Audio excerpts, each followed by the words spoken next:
संदेश बुलंदतोफ TV news. Shindkheda नगरपंचायतीत बहुमताचा गैरवापर करून विकास रोखला जातोय। नगराध्यक्षा कलावतीताई माळी यांचा पत्रकार परिषदेत खुलासा। नगरपंचायतीत राजकीय संघर्षातून पाणी, स्वच्छता आणि रस्त्याची कामं अडचणीत। शिंदखेडा नगरपंचायत लोकनियुक्त नगराध्यक्षा कलावती माळी यांनी नुकतीच पत्रकार परिषद घेऊन वार्षिक निविदा प्रक्रियेत विरोधी गटाकडून निर्माण होणाऱ्या अडथळ्यांविषयी माहिती देताना शिंदखेडा नगरपंचायतीत बहुमतांचा गैरवापर करून विकास रोखला जातोय असं नगराध्यक्षा कलावती माळी यांनी सांगितले। सन 2026 ते 27 साठीच्या वार्षिक निविदा मंजुरीसाठी स्थायी समितीच्या सभा 2 वेळा किरकोळ कारणांनी स्थगित करण्यात आल्या।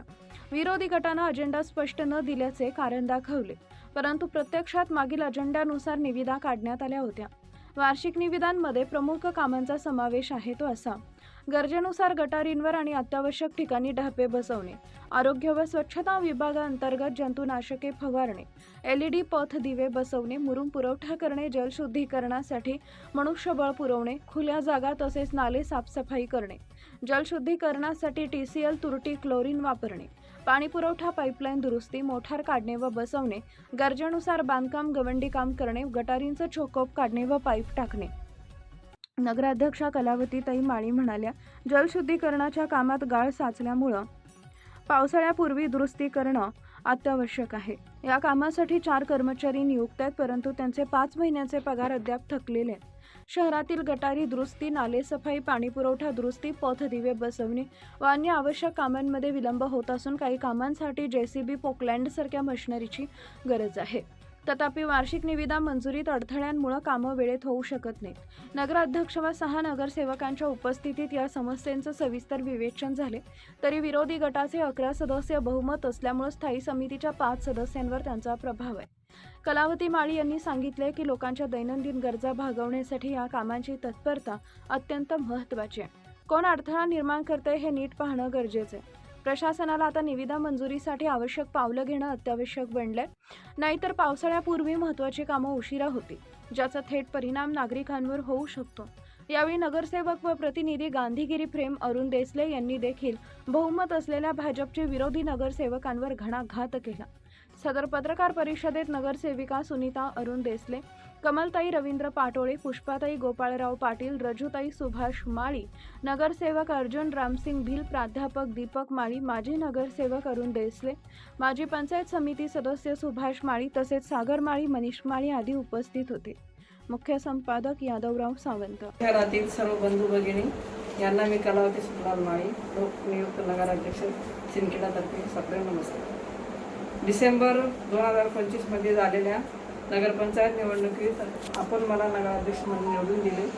उपाध्यक्ष, विविध समिती सभापती आणि स्वीकृत नगरसेवक निवड यानंतर प्रत्यक्षपणे 10 फेब्रुवारी रोजी पहिली सर्वसाधारण सभा संपन्न झाली।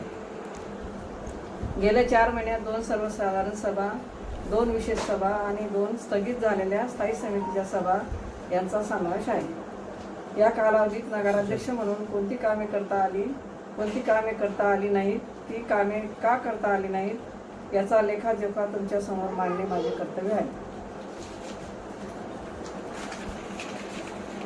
समोरच्या गटाने स्थायी समितीची सभा 2 वेळा किरकोळ कारणांनी स्थगित केली। अजेंडा स्पष्ट लिहिला नाही असे कारण दाखवले। वास्तविक यापूर्वीचा अजेंडानुसारच 2 वेळा अजेंडा काढण्यात आले होते। स्थायी समिती पुढे 2026-27 या वर्षासाठी वार्षिक निविदा मंजूर करणे, खरे तर हा विषय दरवर्षी येणारा नियमित विषय आहे। यामध्ये खालील प्रमुख निविदांचा समावेश आहे: 1. गरजेनुसार गटारी कर आणि अत्यावश्यक ठिकाणी ढाबे बसविणे। 2. आरोग्य व स्वच्छता विभागात अंतर्गत जंतुनाशके फवारणे। 3. LED पथदिवे बसवणे। 4. मुरुम पुरवठा करणे। 5. जलशुद्धीकरण कामासाठी मनुष्यबळ पुरवणे। 6. खुल्या जागेत तसेच नाले सफाई करणे। 7. जलशुद्धीकरणासाठी TCL तुरटी क्लोरीन वापरणे। 8. पाणी पुरवठा पाईपलाईन लिकेज दुरुस्ती, मोटार काढणे आणि दुरुस्त करून बसवणे। 9. गरजेनुसार बांधकाम गवंडी काम करणे। 10. गटारीचे चोकअप काढणे, गरजेनुसार पाईप टाकणे, याशिवाय दुसरेही विषय आहेत. यापैकी जल शुद्धीकरणामध्ये गाळ साठल्याने त्याची दुरुस्ती पावसाळ्यापूर्वी करणे अत्यावश्यक आहे. त्या ठिकाणी पूर्वीपासूनच 4 कर्मचारी आहेत. त्यांचे 5 महिन्याचे पगार थकीत झाले आहेत. शहरात अनेक ठिकाणी गटारीचे लिकेज काढणे, पाईपलाईन दुरुस्ती, साफसफाई, पावसाळ्यात पाणी शुद्धीकरण करणे, नादुरुस्त पाण्याच्या मोटारी दुरुस्त करून बसवणे, पथदिवा दुरुस्त करून बसवणे, नाले सफाई करणे या आवश्यक गोष्टी आहेत.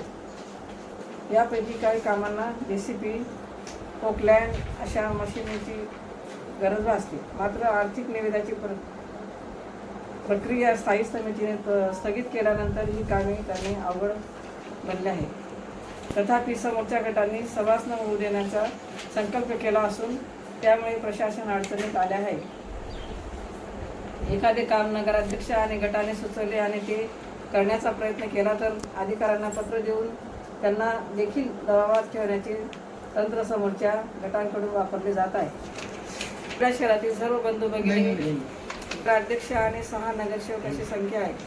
तर समोरच्या गटाकडे 11 सदस्य आहेत. बहुमत त्यांच्याकडे असल्याने स्थायी समितीमध्ये 5 सदस्य आहेत. लोकांच्या दैनंदिन कामासाठी आतापर्यंत जी कामे झाली त्याची बिले थकली आहेत. परिणामी यापुढे निविदा मंजूर झाल्याशिवाय कामे करणे शक्य नाही. समोरच्या गटाकडे बहुमत असल्याने त्यांनी आजपर्यंत नगराध्यक्ष आणि प्रशासक यांची आर्थिक कोंडी करून कामे रोखण्याचा प्रयत्न केला आहे. या सर्व बाबी आपल्यासमोर याव्यात आणि आपण योग्य आयोगाचा नीट विचार करावा. आपण आजही नगराध्यक्ष म्हणून माझ्या आणि आमच्या गटाच्या पाठीशी ठामपणे उभे आहात यासाठी धन्यवाद. येत्या काळात मूलभूत गरजा सोडवण्यासाठी नेमकी कोण अडथळा करीत आहे याचा आपण नीट विचार करावा. धन्यवाद. नमस्कार. प्रशासन काळातच संपलेली होती तरी त्याला प्रशासनाने मुदतवाढ देऊन आजपर्यंत काम चालू होतं.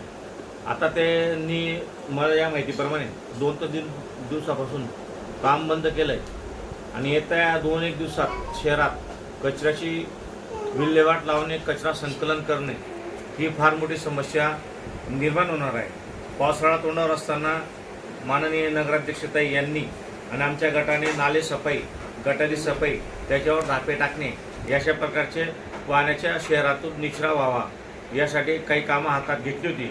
पण त्याला संबंधित विरोधी गटाने त्यांच्याकडे 5वी बहुमत 11 लोकांचे असल्याकारणाने त्यांनी आडजेफाटे करून ते काम आणि याचे बिल कोण काढेल त्या संदर्भात काम बंद करण्याचं महापाप या शहराच्या नागरिकांना चांगल्या प्रकारची सोयीसुविधा आणि नागरिकांची सोय व्हावी हे काय आमच्या एकट्याच्या घरचे काम नाही किंवा आमच्याच फक्त प्रभागातले काम नाही. आजही आमचे सन्मित्र, आमचे मोठे बंधू दीपकदादा देसले हेही आज CO साहेबांच्या कॅबिनला आलेले होते की त्यांच्या वार्डातही धापे न होते आज. त्यासाठी त्यांचे बोलणं चालू होतं. प्रत्येक आता पावसाचा अंदाज येत नाही, पुढे डबका साठला की गटार आहे, त्याच्यात काही अपघात होऊ शकतो. नागरिकांच्या जीवाशी आपण खेळ का म्हणून करावा असं मी विरोधकांनाही मागणी करतो की त्यांनी शहराच्या नागरिकांच्या हिताचा निर्णय घ्यावा आणि चांगल्या कामासाठी हे काही गार्डन असेल किंवा ओपन प्लेस असेल, गटारे असतील, रस्ते असतील, कुठं मुरुमची गरज असेल, कुठं खड्डे पडले असतील, गटारी साफसफाई, नाला साफसफाई, पाण्याच्या चांगल्या प्रकारे निचरा व्हावा यासाठी आणि पाणी पुरवठ्यावर जे रोजंदारी कर्मचारी आहेत त्यांच्या पगार व्हावा. लाईटवर काही स्ट्रीट लाईटवर काही रोजंदारी कर्मचारी आहेत त्यांचेही पगार थकला आहे तोही नीट व्हावा.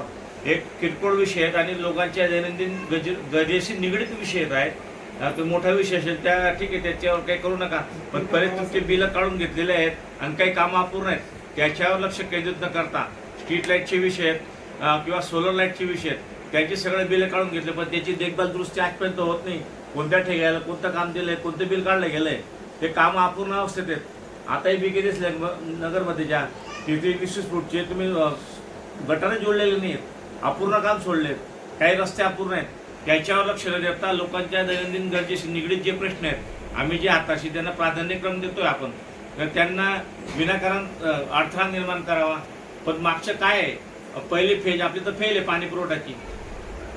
आता नगरपंचायतीसमोर जे 10 फूट खाली खड्डा खोदून आपली पाईपलाईन खाली व्हायला पाहिजे ते आता तुम्ही पाहणी करू शकता. प्रतिष्ठित काम चालू आहे, अर्धा ते 1 फुटावरच पाईपलाईन टाकली जाते. इथं तुम्ही लक्ष न देता विनाकारण लोकांच्या दैनंदिन गरजेशी निगडीत प्रश्नांवर अडथळा निर्माण करून तुम्ही आमची नाही वय आम्हाला बदनाम करायचा हा प्रयत्न आहे, पण हा दैनंदिन सामान्य शिंदखेडेकर नागरिकांच्या दैनंदिन जीवनाशी निगडीत प्रश्नावर तुम्ही आक्षेप ठेवतात। यात आमच्या गटाचे कुठं काही चुकलं असेल तुम्ही जनतेकडून प्रश्न विचारतो जनतेला की आमचं काय चुकलं आहे, जनतेने याचे न्याय करावा आणि योग्य ते निर्णय जनता दरबार तर घेईलच। एवढं मी बोलून नाही 2 शब्द संपवतो।